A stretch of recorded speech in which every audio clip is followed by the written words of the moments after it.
En 2024, au sein du SPF Emploi, nous avons développé ce qu'on appelle le plan BMAT, c'est le plan bien-être mental au travail.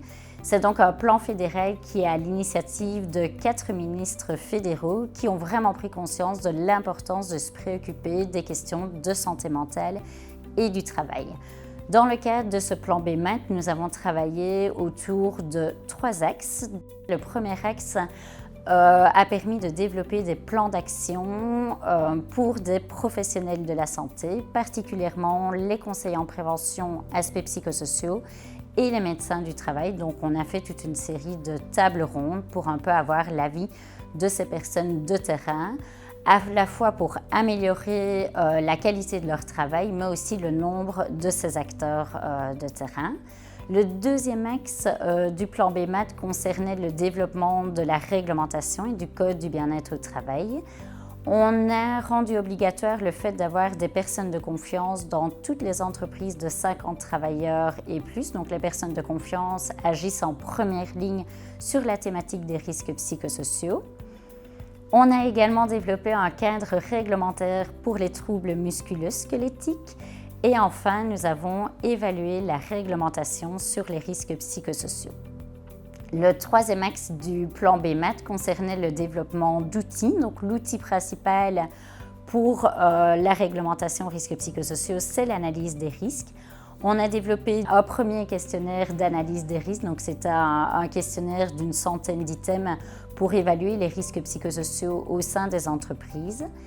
Et un deuxième outil qui s'appelle OIRA, qui est un outil qui s'adresse spécifiquement aux petites et moyennes entreprises pour leur permettre d'évaluer les risques psychosociaux, mais également de les outiller pour prendre des mesures de prévention et pouvoir favoriser, gérer les risques psychosociaux en interne.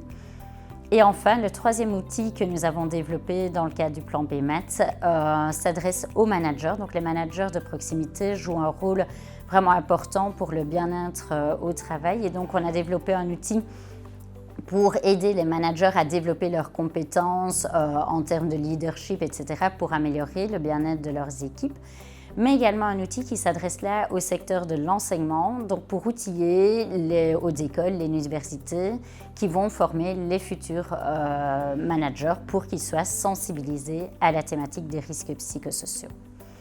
Toujours dans le cadre du plan BMAT, en tant que membre du SPF Emploi, nous faisons partie du réseau fédéral Mental Health and Work, où sont représentées différentes institutions fédérales qui se préoccupent de la santé mentale et du travail. On peut citer par exemple FEDRIS, la santé publique, l'INAMI. Et donc là, on se met vraiment autour de la table une fois par mois où on échange de l'information, on va prévoir une journée d'études et on coordonne nos initiatives pour tout ce qui concerne la santé mentale et le travail, que ce soit avant, pendant ou après la maladie. Toujours dans le cadre du plan BMAT, nous avons créé des campagnes de sensibilisation pour mieux informer le grand public, mais également les spécialistes du bien-être sur tout ce qu'on fait en la matière. Vous pouvez retrouver toutes les informations sur le site se-sentir-bien-au-travail.be, mais aussi sur nos sites www.bessuic.be.